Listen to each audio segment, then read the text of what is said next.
tal a todos? Buenas noches, ¿cómo están? Desde Gil y Solís Abogados, con ustedes Felipe Gil, agradeciendo que estén conectados el día de hoy con nosotros. Tenemos la segunda sesión del webinario Derechos Humanos, impartido por la CNDH, en compañía de Gil y Solís Abogados. El día de hoy, en la segunda sesión, estaba programado para que el director del área de programa contra la trata de personas de la CNDH, el maestro Óscar Salomón Cortés Flores, lo impartiera. Sin embargo, por temas meramente laborales, fue imposible realizarlo. Sin embargo, hoy tenemos la fortuna de contar con la visitadora adjunta de la CNDH, la maestra Claudia Ivonne Araujo Berni. Hola maestra, ¿cómo está? Buenas noches. Hola, buenas noches, ¿cómo están? Bueno, no pueden estar. Supongo que están bien ya esperando el fin de semana largo. Yo creo que todos, ¿verdad?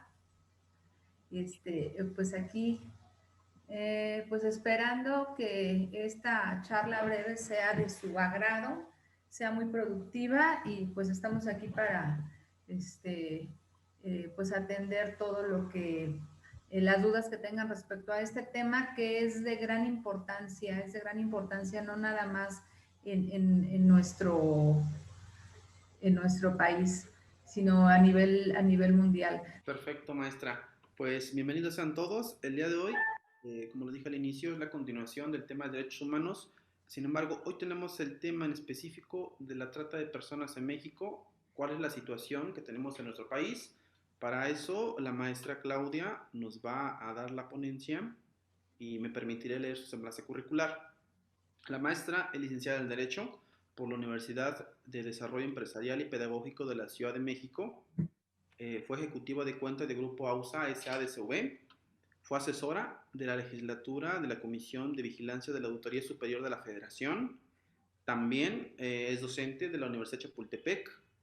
Fue visitadora adjunta en el programa de atención de migrantes y en el programa de agravio a periodistas de la Quinta Visitaduría General de la Comisión Nacional de Derechos Humanos. Actualmente es visitadora adjunta en el área de promoción y capacitación del programa contra la trata de personas de la Quinta Visitaduría de la Comisión Nacional de Derechos Humanos. Maestra, pues estamos agradecidos con su presencia, agradecemos su tiempo y vamos a poner mucha atención para su ponencia. Asimismo, invito a todos que si quieren realizar preguntas o alguna plática directa con la ponente, pueden alzar la manita aquí en el panel y con gusto les damos el uso de la voz para que puedan interactuar con nuestra ponente. La mecánica del evento, vamos a darle oportunidad a nuestro ponente que realice su exposición y al final, quienes quieran realizar preguntas, adelante, como lo dijimos, y estamos en esa etapa de preguntas. Bueno, maestra, muchísimas gracias y adelante. ¿Qué tal? Buenas noches. Pues bueno, ya me presentó el licenciado Gil, Felipe. Quiero pues agradecerle su tiempo, su presencia. Yo sé que es complicado en fin de semana permanecer pues en las aulas a esta hora, ¿no? Sin embargo, nos da mucho gusto en nombre de la Comisión Nacional de los Derechos Humanos, siempre nos complace poder compartir pues esta información, ¿no? Que es muy importante para todos, no nada más para los jóvenes, los adultos, sino para a nivel internacional y nacional. Es una cuestión pues que cada vez va creciendo, ¿no? Y los problemas sociales, los problemas económicos, los problemas emocionales, psicológicos que apareja a quien ha sufrido o sufre pues esta cuestión que es la trata de personas, deja una huella pues bastante lacerante, ¿no? Con bastantes complicaciones y consecuencias para toda la vida, ¿no? Pues vamos de lleno. Me entero que son ustedes estudiantes de Derecho.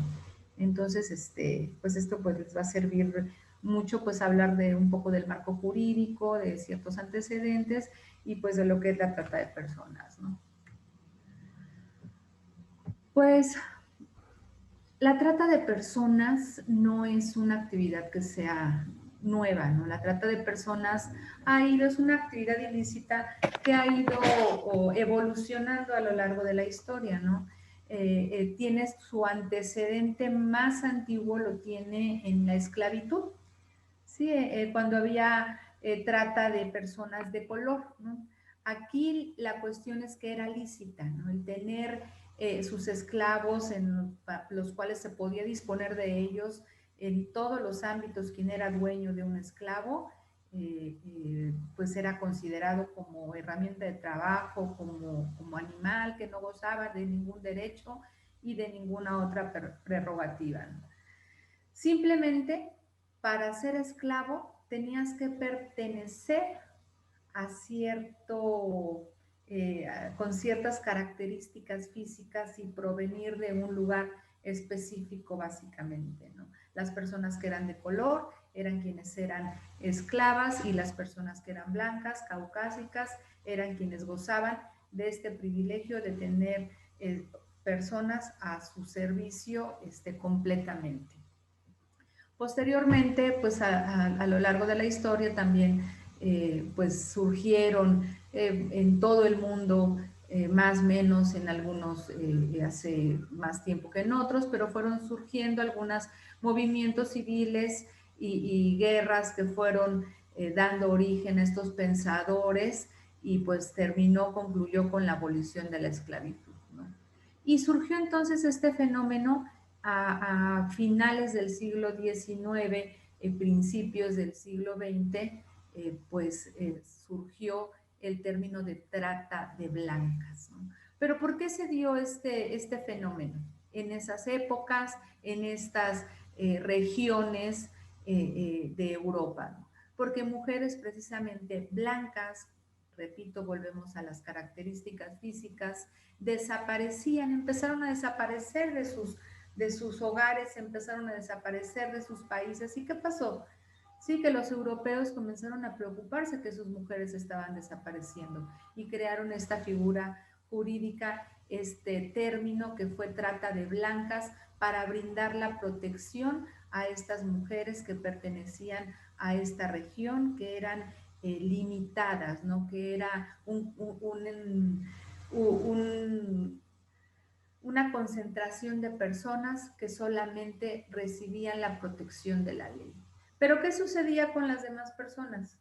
Con las que no somos blancas, con los hombres, con los niños, con los adultos mayores, pues que no estaban acogidos por este término jurídico, por esta protección, ¿no? Quedábamos fuera todos de la protección de esta ley, ¿no?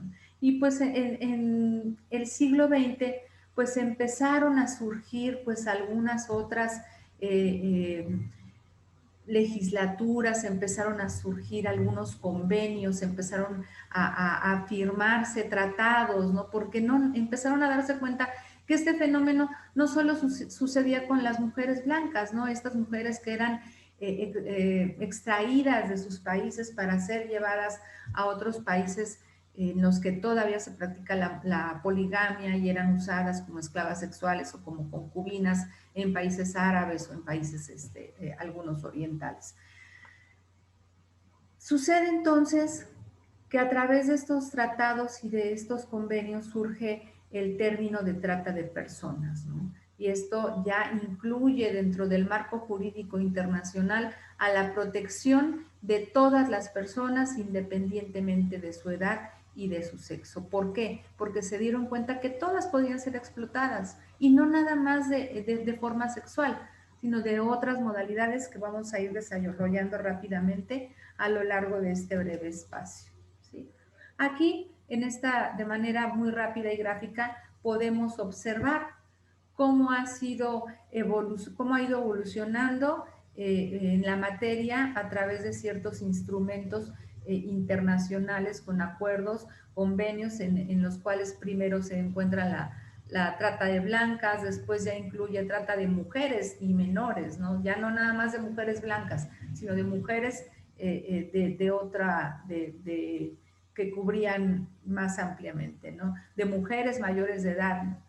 Ya más adelante, en 1949, podemos ver el convenio para la represión de la trata de personas y la explotación de la prostitución ajena. Únicamente se está abocando en estos convenios a la modalidad de explotación sexual, ¿sí? Posteriormente, en el año 2000, se firmó en Palermo un protocolo que ya incluye ampliamente este término de trata de personas, que es el protocolo para prevenir, reprimir, sancionar la trata de personas, especialmente mujeres y niñas. México en 2003 firmó el acuerdo, el cual también fue ratificado, y con base a este protocolo es con el que se han ido desarrollando los instrumentos nacionales en la materia. Ahora, este protocolo de Palermo, si bien es trata de personas, ¿por qué se refiere especialmente a mujeres y niñas? Bueno, rápidamente, la Convención de las Naciones Unidas contra la Delincuencia Organizada Transnacional firma este protocolo, estos 3 protocolos de carácter internacional de actividades ilícitas que atentan contra poblaciones muy numerosas, ¿no? Y que han causado un daño, una laceración social, una laceración física a nivel nacional, internacional, a las grandes masas. Por eso cubre estas 3 grandes ramas, que es el protocolo, el que hoy nos ocupa para prevenir, reprimir y sancionar la trata de personas, especialmente mujeres y niños, el protocolo contra el tráfico ilícito de migrantes por tierra, mar y aire, y el protocolo contra la fabricación y el tráfico ilícito de armas de fuego, sus piezas y componentes. Estas 3 figuras que contempla el protocolo son de alguna manera los 3 delitos que internacionalmente están en la cabeza, ¿no?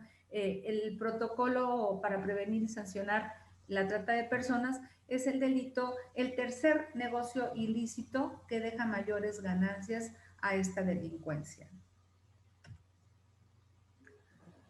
Vamos aquí a desmenuzar un poco el protocolo de Palermo, ¿sí? Y vamos a hablar pues de la penalización que establece este protocolo, del cual lo firman pues muchos estados parte, y estos tienen la obligación de adoptar dentro de sus medidas de legislación interna las que sean necesarias para tipificar este delito en su derecho interno, ¿sí?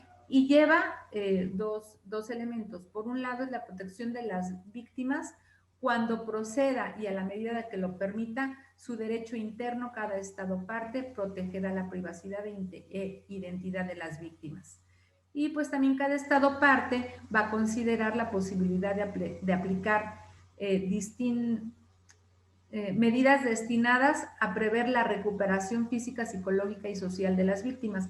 Esto es muy importante porque una víctima de trata sufre severamente estos daños, ¿no? Tanto físicos, psicológicos, emocionales y sociales, por la magnitud de la actividad en la que recae esta cuestión ilícita. Y pues como medidas de prevención y cooperación y otras medidas, o sea, los estados parte de este protocolo tienen que establecer políticas y programas de medidas amplias para que se lleven a cabo investigación y campañas informativas de prevención, de sensibilización, de actualización, de detección de víctimas, con la finalidad de erradicar, o si no, cuando menos, de disminuir este delito, ¿no?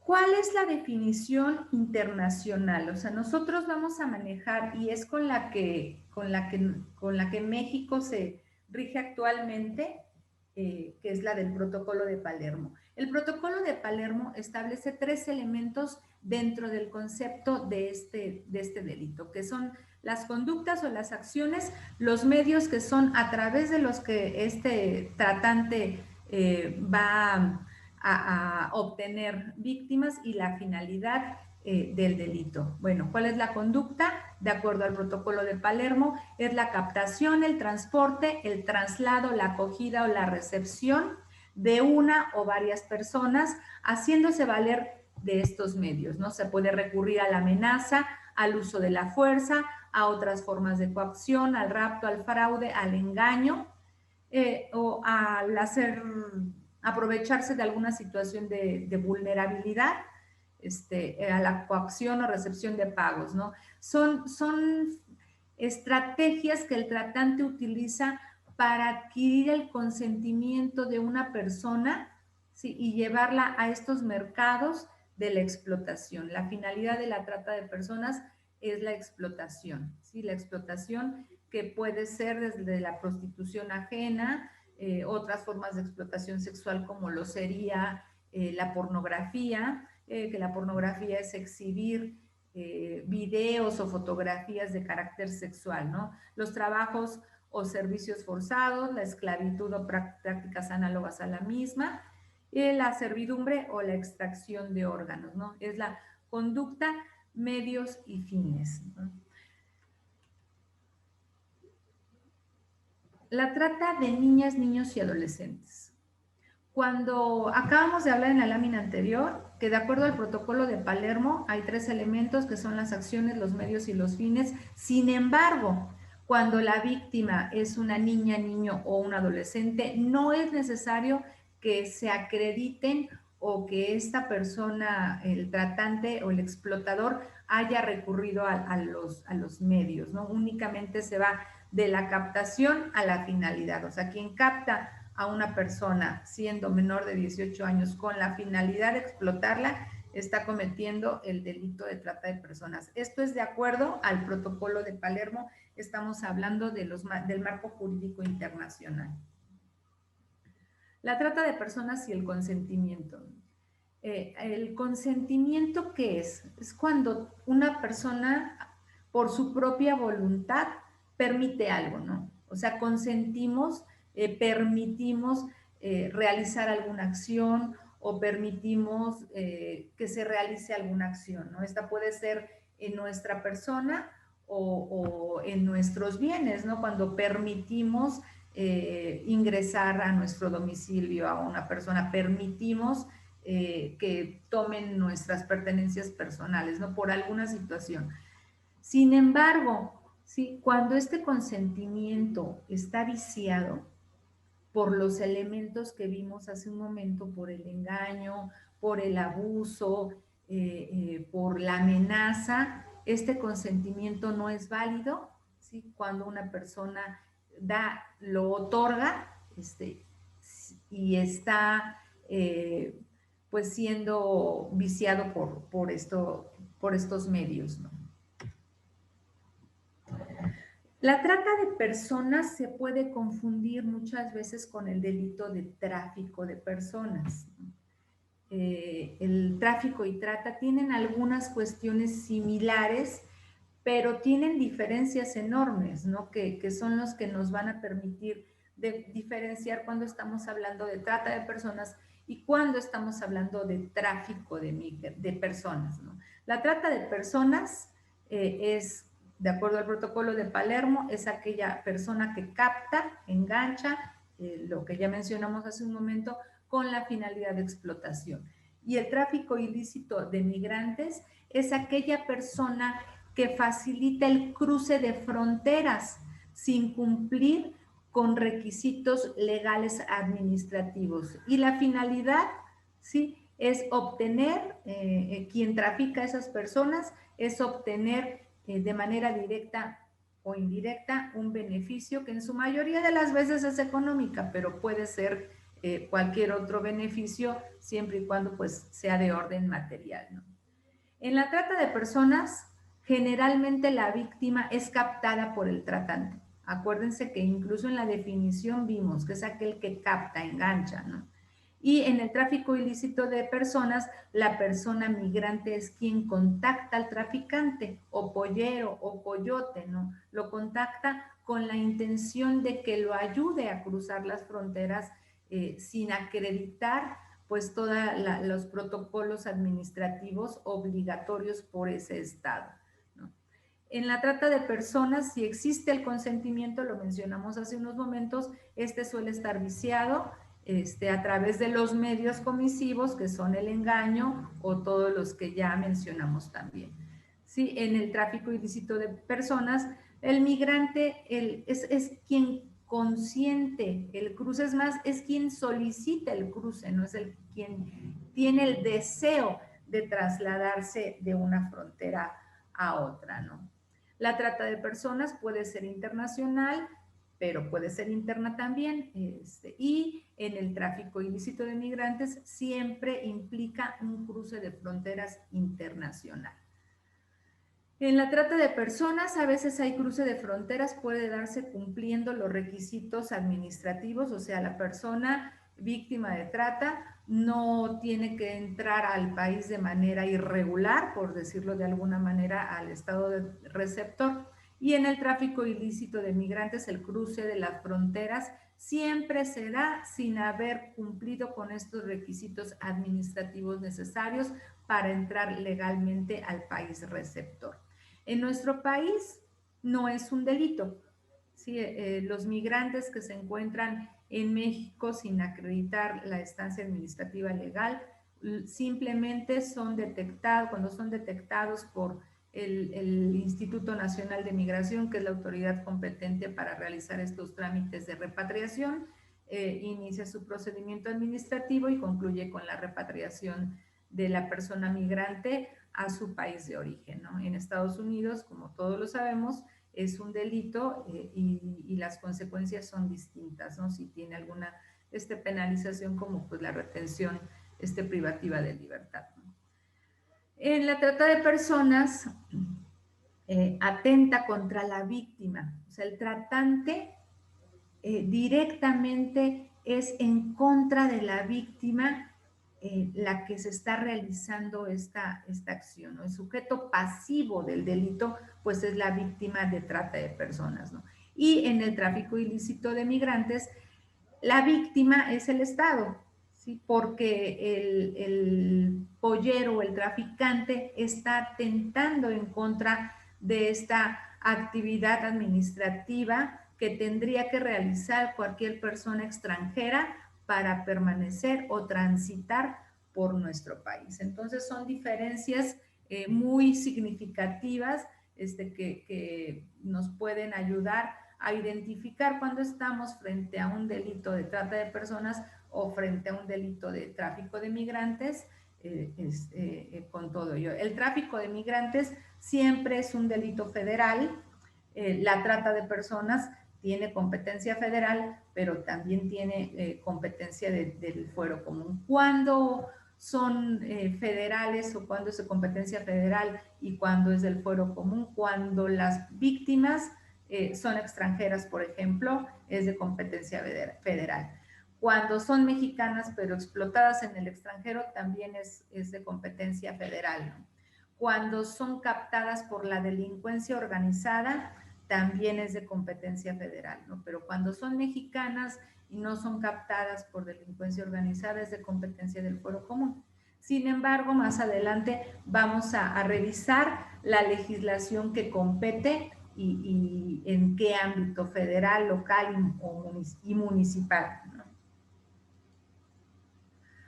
Rápidamente, en esta lámina podemos darnos cuenta de la cadena, ¿no? Hablamos de la trata de personas como una cadena, pero no hablamos de esas cadenas que son como grilletes que nos atan, ¿no? Sino es una cadena de personas que van teniendo relación una a otra, ¿sí? Hasta llegar a la cadena final, que es la del cliente explotador, que es el último eslabón de la cadena de la trata de personas, ¿no? Iniciamos con el tratante y la víctima, sí, el tratante explotador y finalmente el cliente explotador. Entonces, todas estas personas están involucradas, ¿sí? De una u otra forma, a uno a otro nivel. ¿Para qué? Para que pueda consumarse este fenómeno delictivo, pues tan lacerante, tan pues sí, que causa consecuencias tan severas en quien es víctima de trata de personas, ¿no? Hablamos rápidamente, en esto no nos vamos a entretener, tenemos muy poco tiempo. Como instrumento principal internacional para este delito hablamos del protocolo para prevenir y sancionar los delitos, no el protocolo de Palermo para prevenir y sancionar la trata de personas. Hablamos de instrumentos relacionados con la esclavitud, con instrumentos relacionados a nivel internacional con el trabajo forzoso, algunos convenios y protocolos que se refieren al tema, ¿no? Hay otros instrumentos que tienen que ver con la explotación de niñas, niños, adolescentes. También hablamos de protocolos, convenios que son firmados a nivel internacional y específicamente en cada ámbito, ¿no? En el ámbito marítimo, en el ámbito terrestre, el que se refiere a las peores formas de trabajo infantil, a la prostitución de venta de niños o a la prostitución infantil. Ojo, estos son protocolos que se han firmado en su momento y que tienen carácter internacional. Sin embargo, para efectos reales en México no hay niñas prostitutas, no hay niños prostitutos. Una niña, un niño adolescente que se dedica o que a realizar trabajos sexuales está siendo víctima de explotación sexual o trata de personas, ¿no?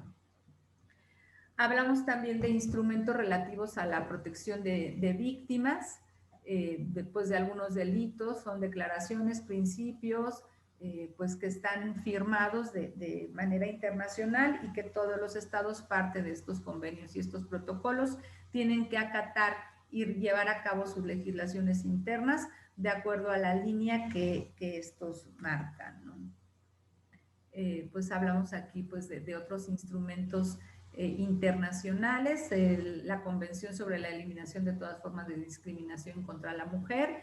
Es muy importante hacer relevancia en esta situación de la mujer, porque si bien es cierto, la trata de personas es un delito que aqueja en todo el mundo a hombres, mujeres, niñas y niños, pues también lo es que las principales víctimas de estos delitos pues son mujeres, ¿no? Mujeres y niñas menores de 18 años. Hablamos de la Convención Americana de los Derechos Humanos, en el que nadie puede ser sometido a esclavitud, servidumbre, a la trata de esclavos o a la trata de mujeres, ¿no? Y pues nadie debe ser constreñido a ejecutar un trabajo forzoso obligatorio. Todo esto que se lleva a cabo es considerado como, pues, como explotación. Vemos otros pues instrumentos que se han firmado de igual manera de carácter internacional. Vamos ahora a nuestro marco jurídico mexicano. Como antecedente tenemos el protocolo para prevenir, reprimir y sancionar la trata de personas, especialmente de mujeres y niños. Ya vimos por qué. Posteriormente pues tenemos el Código Penal Federal, que en marzo del 2007 incrementó o modificó algunos tipos penales en materia de trata de personas. En el 2007 se promulgó la primera ley, la Ley para Prevenir y Sancionar la Trata de Personas en 2007. Y algo muy importante, una modificación constitucional que se llevó a cabo en 14 de julio del 2011, en la que reforma los artículos 19, 20 y 73 de la Constitución, en el que incluye ya los derechos humanos de manera constitucional. Nosotros en la materia tenemos nuestra ley para prevenir, sancionar y erradicar los delitos en materia de trata de personas y para la protección y asistencia de las víctimas de estos delitos. Esta ley pues fue promulgada el 14 de junio del 2012 y es la que actualmente pues es nuestra legislación actual vigente. Ahora bien, vamos, ¿qué es la trata de personas? Lo hemos hablado ya a lo largo de este espacio. Es un delito grave, no sé de qué nivel de derechos sean, pero pues ustedes saben por qué se cataloga un delito grave de un delito que no lo es, ¿no? Los delitos graves son aquellos que la suma de la pena máxima y la pena mínima, que es la media aritmética, no alcanza fianza o caución por la magnitud de este delito. Entonces, la trata de personas es un delito grave que implica una violación a la dignidad de las personas, ¿sí? Coarta sus derechos humanos, su libertad, la integridad y la seguridad de las personas, así como el libre desarrollo de su personalidad, ¿no? Principalmente el desarrollo de las niñas, niños, adolescentes, que pues sabemos que están apenas formando su personalidad, sus criterios, y por ende son blancos fáciles para que estos tratantes pues pongan sus ojos sobre ellos y sean llevados a estos mercados de la explotación. Sí, hace un momento hablamos que la trata de personas pues es al que capta con la finalidad de explotar, o sea, es el que surte estos mercados de los explotadores. El consentimiento que es otorgado por la víctima independientemente de su edad y en cualquier modalidad de los delitos previstos en esta ley, no excluirá excluyentes de responsabilidad. Esto es de acuerdo al artículo 4 de nuestra misma ley. Ahora, ¿qué es lo que protege y qué es lo que contempla nuestra ley en la materia? ¿Sí? Establece las competencias. Hace un momento hablábamos de cuándo es competencia federal, cuándo es competencia estatal, cuándo es de competencia municipal. O sea, establece las competencias y las formas de coordinación, cómo se va a investigar y sancionar los delitos en materia de trata, ¿sí? Por los distintos niveles de gobierno. Establecer también los tipos penales en la materia y sus sanciones. En México son los delitos en materia de trata de personas, ¿sí? Y vamos a verlo un poquito más adelante el por qué. Determina los procedimientos penales aplicables, la distribución y formas de competencia y coordinación en la materia de protección, asistencia a las víctimas de la ley. O sea, las víctimas tienen que estar protegidas por la ley, ¿no? Y establece mecanismos efectivos para tutelar la vida, la dignidad, la libertad, la integridad y pues salvaguardar, ¿no? Todos estos derechos para poder llevar a cabo una reparación integral de los daños o del daño causado, ¿no? Integral, adecuada, de acuerdo a la gravedad del daño que hubiera causado el haber sido víctimas de estos delitos, ¿no? ¿Qué tiene aquí? El interés superior de la infancia es una obligación del Estado mexicano, es un principio del derecho, el interés superior del niño, y la finalidad es proteger a la niñez y a los adolescentes, velar por las víctimas de estos delitos cuando son menores de 18 años y el reconocimiento de las necesidades de estos como sujetos de derecho, ¿no? El ejercicio de los derechos de los adultos no podrá nunca estar por encima de los derechos de la niñez. La debida diligencia es contemplada también en la ley, que es la obligación de los servidores públicos de dar respuesta inmediata, de que la atención sea expedita, de que exista pues la prevención y pues la reparación del daño, ¿no? Bueno, la prohibición o devolución o expulsión. Esto se refiere principalmente a las víctimas cuando son extranjeras, ¿no?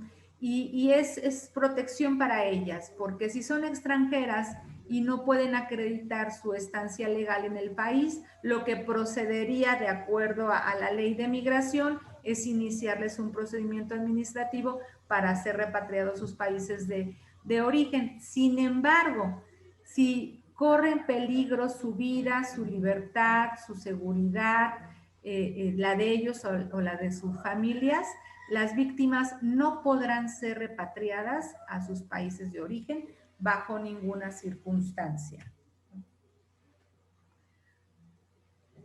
Pues el derecho a la reparación del daño, también ya lo comentamos hace unos momentos, que es la obligación del Estado y de los servidores públicos para tomar todas las medidas necesarias para garantizar de una manera integral la reparación de los daños sufridos, ¿no? Y de vigilar la garantía de no repetición. ¿Qué queremos decir con eso? Que una víctima que fue rescatada, que fue tratada, que fue reinsertada, ¿no?, socialmente, para que pueda volver a recuperar su vida de alguna manera, es garantizar el hecho de que no vuelva a ser captada, no vuelva a ser enganchada por estos tratantes para ser llevado a estos mercados de la explotación. ¿Sí? La garantía de no revictimización, que es también otra obligación que tiene el Estado en los ámbitos de sus competencias, de tomar las medidas necesarias para evitar que las víctimas pues sean revictimizadas en cualquier forma, ¿no? Aquí la ciudad y libertad de religión. Esta es una garantía que deben de tener las víctimas cuando se les está brindando algún tipo de apoyo. No puede estar condicionado a sus creencias, no puede estar condicionado a estas libertades que forman parte de su individualidad y de su desarrollo, pues de su propia personalidad, ¿no? Todo esto lo garantiza y lo contempla la ley que tenemos en la materia. La presunción de la minoría de edad también es muy importante, y esta se da en los casos en los que no se puede determinar la edad exacta o existe una duda de la edad que tiene la víctima. Siempre va a ser considerada como menor de edad, ¿no? Si no se cuenta con un dictamen médico, se presumirá siempre que es menor de edad. Y las medidas de atención, asistencia y protección que el Estado debe de brindar a las víctimas que se encuentran previstas en esta ley.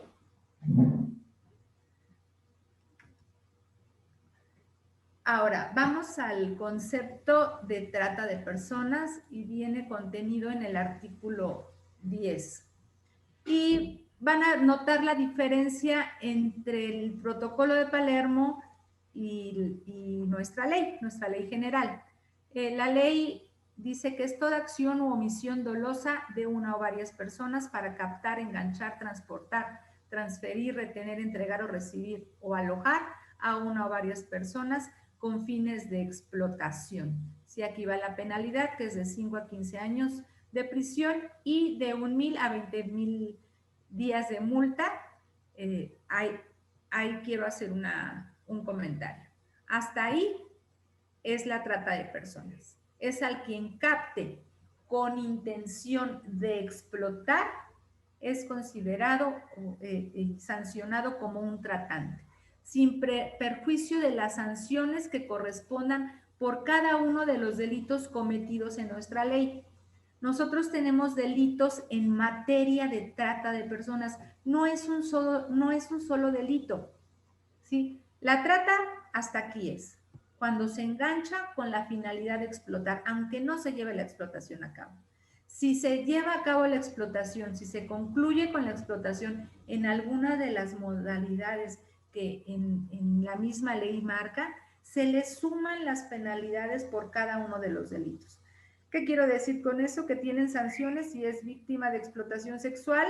La explotación sexual tiene una penalización independiente a este delito de trata de personas, ¿no? Estas son las diferentes modalidades de explotación. Cada una de ellas tiene una penalidad distinta y son las formas en las que se puede explotar. Estos son los delitos en materia de trata de personas. Si hablamos de la esclavitud, que es cuando hay dominio de una persona sobre otra, que no tiene capacidad de disponer sobre su persona, sobre sus bienes y tiene atributos de propiedad, ¿no?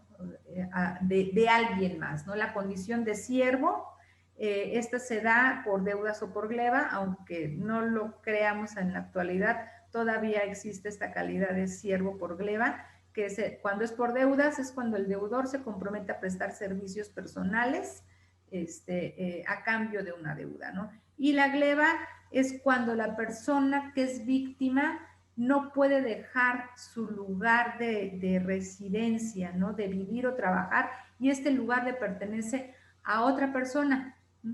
Y tiene que prestar esos servicios ahí, ¿no? Ponemos un ejemplo rápido, pues lo que serían los jornaleros agrícolas. La prostitución ajena, otras formas de explotación sexual, hablamos de la pornografía, que puede ser videos o fotografías de carácter sexual, la mendicidad forzada, la utilización de personas menores de 18 años en actividades delictivas. Ellos son muy atractivos para este tipo de delincuentes, ¿no? Que son principalmente de la delincuencia organizada, que los ocupan pues como halcones para que los vigilen, los ocupan para pues realizar venta de drogas, realizar pues alguna otro tipo de actividad en la que se beneficien estos delincuentes que a veces se dedican a delinquir en otras materias, ¿no? Pero el utilizar a estos menores de edad es trata de personas. Adopción ilegal de personas menores de 18 años, principalmente cuando estas personas que son adoptadas pues son con finalidad de explotarlas en mendicidad o en explotación sexual, ¿no?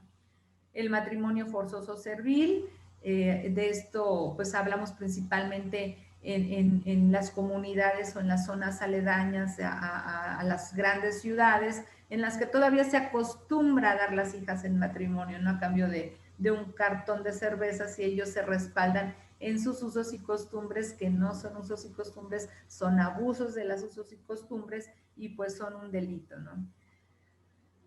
El tráfico de órganos, tejidos y células de seres humanos vivos es trata de personas, y la experimentación biomédica ilícita en seres humanos, en los términos también pues, del artículo 31 de esta misma ley. Les repito, cada uno de ellos tiene una sanción específica independientemente a la del delito de trata de personas, ¿no?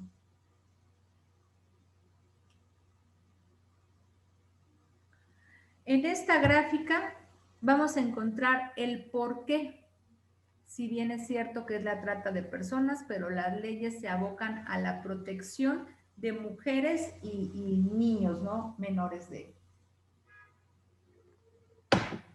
18 años. Hablamos de un 49% de mujeres víctimas de algún tipo de explotación, de un 23% de mujeres menores de 18 años víctimas de algún tipo de explotación, del 21% en hombres y el 7% en hombres menores de 18 años. Por eso nuestras leyes y las leyes internacionales se abocan, ¿no? Principalmente a las mujeres y niños. Aquí podemos ver pues una gráfica en lo que es pues las niñas y los niños, hablando de los diferentes tipos de explotación, y pues del 100% de las niñas, o sea, de las mujeres menores de 18 años, el 72% son utilizadas para explotación sexual, el 21% para explotación laboral y el 7% para otros tipos de explotación. Hablando de niños, el 27% estamos hablando de explotación sexual, el 50% pues explotación laboral, y de un 23% de algún otro tipo de explotación. En México, la Comisión Nacional de los Derechos Humanos realizó es un diagnóstico de la situación de la trata de personas en México. Aquí podemos ver que en un rango de fechas del 2012 al 2017 se identificaron 5.245 víctimas de trata de personas, de las cuales 3.308 son mujeres, ¿sí? 1086 son niñas. Fíjense, la suma de estas dos hace pues casi 4400 aproximadamente personas, ¿no?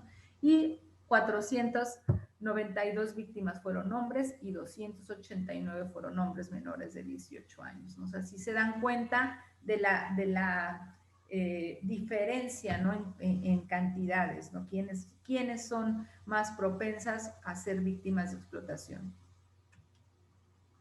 En esta gráfica vamos a hablar por edades. Entre mujeres y hombres suman el 73 por ciento de víctimas de trata de personas ante un 27% de víctimas mujeres y niños menores de 18 años. ¿Sí? Fíjense, vamos a hablar, ¿sí?, de explotación sexual. El 95% entre mujeres y mujeres menores de 18 años son víctimas de este delito. Y hablamos del 5% en hombres o niños, ¿no?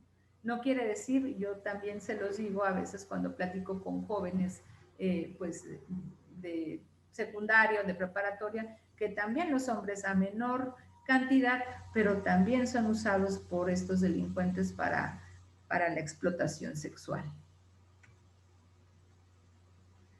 No me quiero entretener en esto tanto. Tenemos el tiempo encima, me dijeron que era de 7 a 8. Les voy a robar unos minutos nada más para explicar rápidamente cuáles son los factores, los microfactores que pueden influir para que este delito se lleve a cabo, ¿no? Es la violencia familiar. Todos estos factores ponen en condiciones de vulnerabilidad a las posibles víctimas de trata de personas. Y los tratantes, ¿sí?, que se manejan a través del enganche, que son muy astutos y hábiles para poder detectar y enganchar a sus víctimas, se hacen valer de todas estas formas que sufren en su día a día las posibles víctimas, porque las vulnerabilidades son necesidades. Y podemos hablar desde la violencia familiar, ¿sí?, hasta cuando algún pariente, algún familiar ya pertenece a alguna actividad ilegal, ilícita, realiza alguna actividad ilícita. ¿Sí? Cuando no tienen la segregación ocupacional es cuando no tienen oportunidades escolares u oportunidades laborales, ¿no? La baja tasa de interés matricular, el desempleo, la migración desinformada, ¿sí?, la carencia de documentos de identidad, la falta de opciones educativas o formativas, y cuando los familiares víctimas de las víctimas están en ejercicio de la prostitución. Esto rápidamente les platico. Conocimos a un chico que su mamá se dedicaba al trabajo sexual y él pues cayó en las redes de los tratantes desde niño. Él platicó su vida ya siendo un adulto. Primero fue detectado por los que los ponen a trabajar como boleros y después por la delincuencia organizada en delitos contra la salud para la venta de droga, ¿no? Entonces, todas estas cuestiones que puede tener una persona pueden influir para estar en una condición de vulnerabilidad y que los tratantes puedan captarlos, engancharlos para llevarlos a estos mercados de la explotación, ¿no? Porque los tratantes son aquellos que surten los mercados de los explotadores. Felipe, ¿estás por ahí? Sí, aquí estoy, sus órdenes, maestra. Son ya las 8. ¿Cómo andan de tiempo ya? Por nosotros, adelante. Nos estamos de tiempo. Los alumnos también, los estudiantes también. Tenemos asistentes, okay, algunos abogados también. Perfecto. Viendo, entonces digo, si no hay objeción. No, entonces pues le damos celeridad a esto, nada más para no dejarlo inconcluso, ¿no? Ok, hablamos ahora de factores individuales. La lámina anterior contempla todos los factores externos que pueden influir en las personas para que tengan condiciones de vulnerabilidad y que los tratantes entonces pongan sus ojos en ellos y los capten, ¿no? Ahora, los factores individuales, ¿sí? Que son como consecuencia también de la propia personalidad o de los factores externos que rodean a cada individuo, ¿no? O sea, la baja la autoestima, la depresión crónica, alguna discapacidad física o mental o algún trastorno mental, los pone en condiciones de vulnerabilidad para que los tratantes los capten y los lleven a estos mercados de la explotación. Los tratantes son personas que aparentemente son normales. Los tratantes son personas que quieren pasar desapercibidas. ¿Por qué? Porque la forma en la que ellos se conducen y la forma en la que ellos trabajan, pues es a través de la confianza. Los tratantes se enganchan ¿cómo? ¿Sí? ¿Cómo se acercan a las víctimas? Detectando, para empezar, cuáles son sus vulnerabilidades. Y partiendo de las vulnerabilidades, entonces ellos crean estrategias empáticas con sus víctimas para poder acercarse a ellas, crear este vínculo de confianza y después llevarlos a los mercados de la explotación. En la actualidad, eso lo hacen, este confinamiento domiciliario que tenemos y que estamos sufriendo a consecuencia del COVID, ha sido muy atractivo, ha sido un área de oportunidad para los tratantes para poder captar a sus víctimas a través de las redes sociales, ¿no? Porque los niños, niñas, adolescentes pasan mucho tiempo frente a sus computadoras, en clases, en juegos, en línea, y se ponen información y en condiciones de vulnerabilidad para que estos tratantes que están al acecho, ¿sí?, puedan tener este tipo de acercamientos y entonces una vez que los capten, los enganches, llevarlos a estos mercados de la explotación. La vulnerabilidad es una de las condiciones que los tratantes mayormente utilizan para poder interactuar y poder enganchar a sus víctimas. ¿Por qué? Porque la vulnerabilidad de las víctimas es una condición particular que tienen esa persona, ¿no? Como lo mencioné hace un momento, las vulnerabilidades son, pues, se desenvuelven en necesidades, ¿no? Si yo vivo en extrema pobreza, ¿cuál es mi necesidad? Pues tener un ingreso económico. Si yo sufro de violencia doméstica, de violencia intrafamiliar, ¿cuál es mi necesidad? O sea, soy vulnerable porque sufro de maltrato. ¿Cuál será mi necesidad? Tengo una necesidad afectiva, ¿no?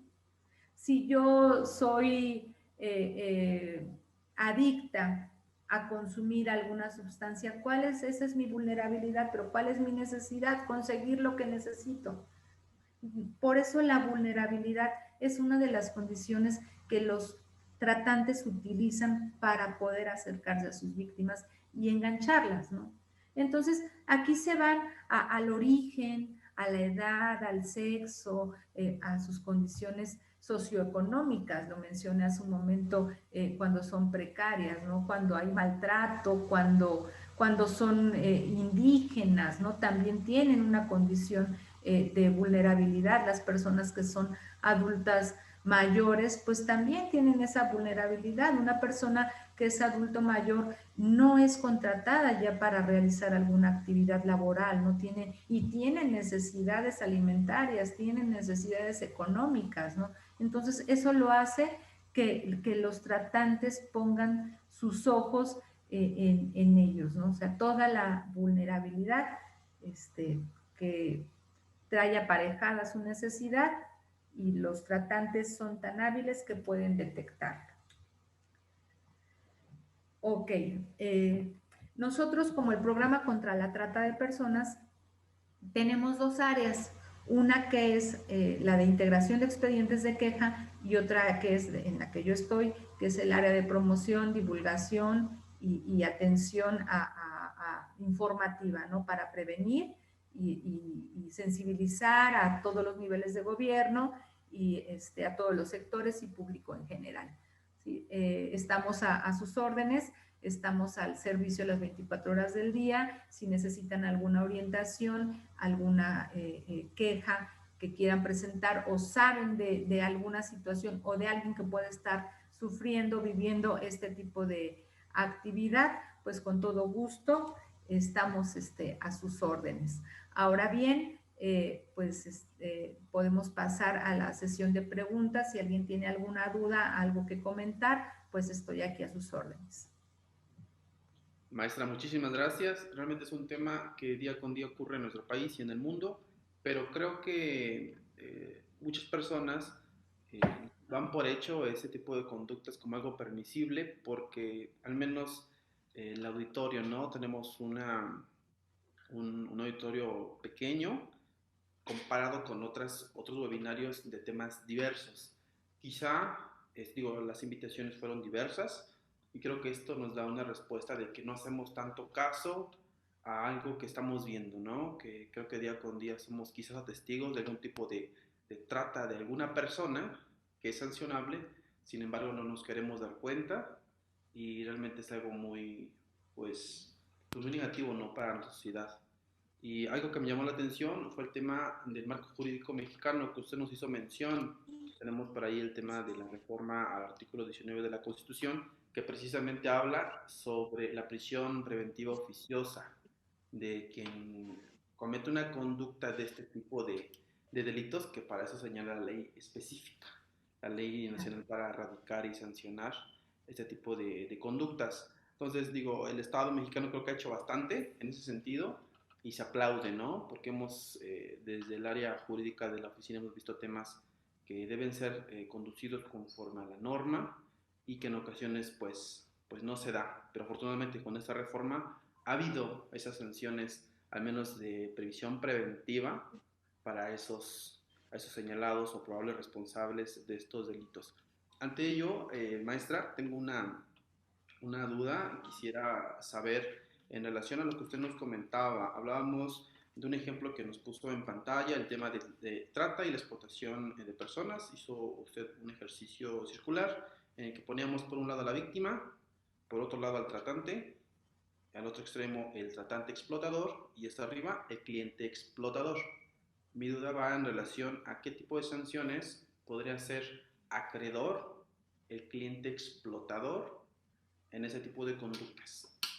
La ley, y no traigo aquí las sanciones, pero la ley en su artículo 11 de ella misma establece las sanciones que son privativas de libertad todas, que ninguna alcanza fianza, y la sanción es la misma para el cliente explotador o el tratante explotador. No traigo aquí las penalidades, pero a ver, déjame ver si...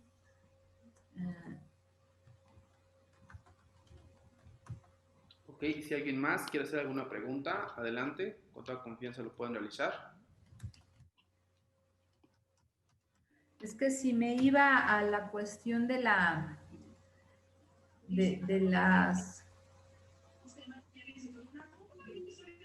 No le escucho. Creo que alguien está preguntando algo. ¿Aló?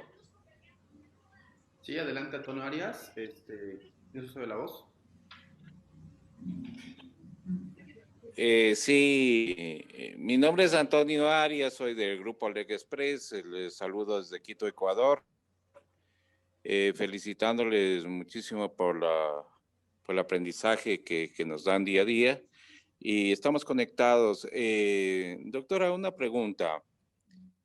Nosotros tenemos alguna información que siempre nos está llegando y dentro del sistema legal nos llega también ciertos convenios internacionales que son los que establecen también este tipo de tráfico, digamos, en este caso, ¿no?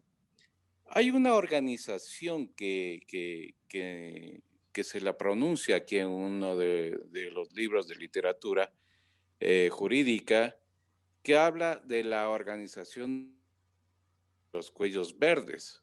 Es una organización que se encarga justamente desde Centroamérica y México exportar toda esta gente que es vulnerable y que hace un estudio socioeconómico a través de todos los pueblos en los que están en problemas, justamente en este sentido, para poder hacer la explotación. Entonces, tengo entendido que en Centroamérica está concentrada esta organización. ¿Usted qué nos puede decir sobre este tipo de tráfico, digamos, que es el que existe al momento? Y nuevamente, muchas gracias y saludos. Sí, bueno, la trata de personas se sanciona de acuerdo a los protocolos, a las leyes internacionales de los países que forman parte de esos tratados, pero también la legislación interna contempla las sanciones y las penalidades que deben de tener quienes se dedican a realizar esta actividad ilícita, ¿no? La Corte Intera, cuando el Estado, cada país no hace eh, las acciones legales correspondientes, la Corte Interamericana, como lo ha hecho en muchos casos, tiene la facultad de intervenir y de iniciar sus expedientes y sancionar a los estados que están siendo omisos o que no están dando la seguridad adecuada para que este delito se erradique, ¿no?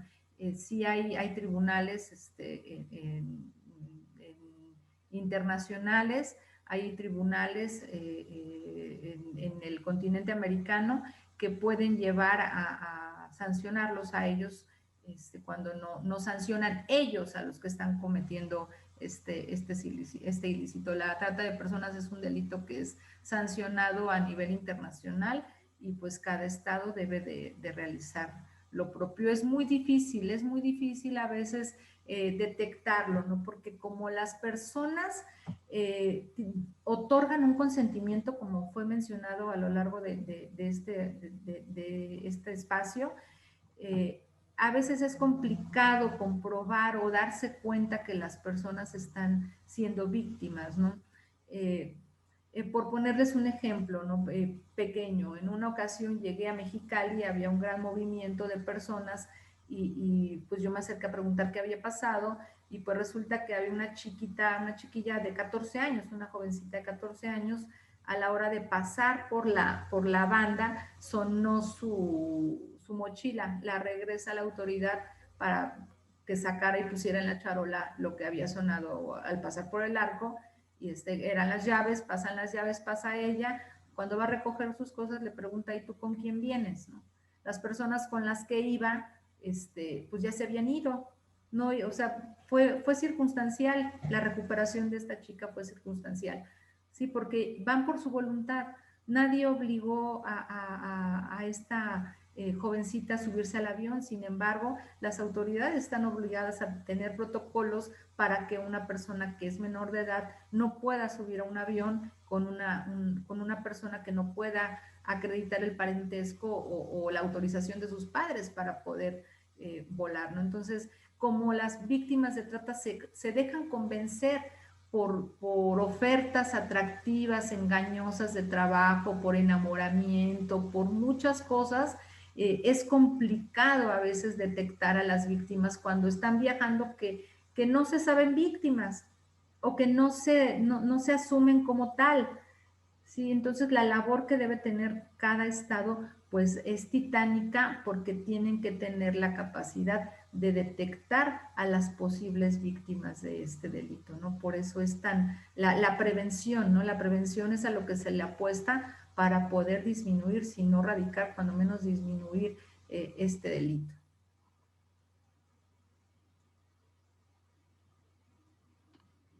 No sé si con eso...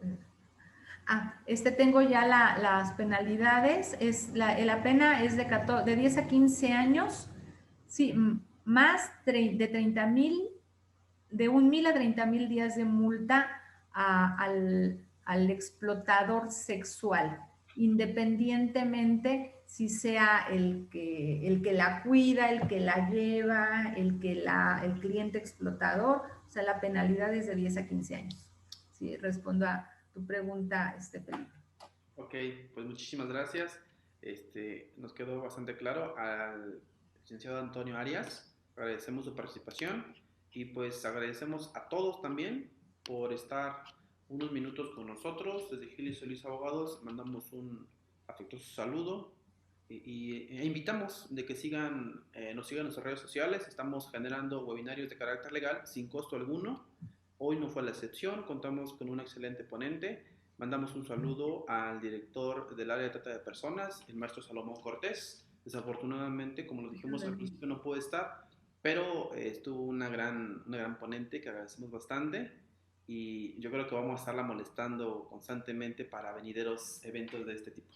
Claro que sí, tenemos un amplio temario que es respecto al tema, como es el enganche por redes sociales, la cuestión de género, tenemos mucha tela de dónde cortar y estamos a sus órdenes. Para la Comisión Nacional de Derechos Humanos es un placer a través de la 5ª Visitaduría y del Programa contra la Trata de Personas.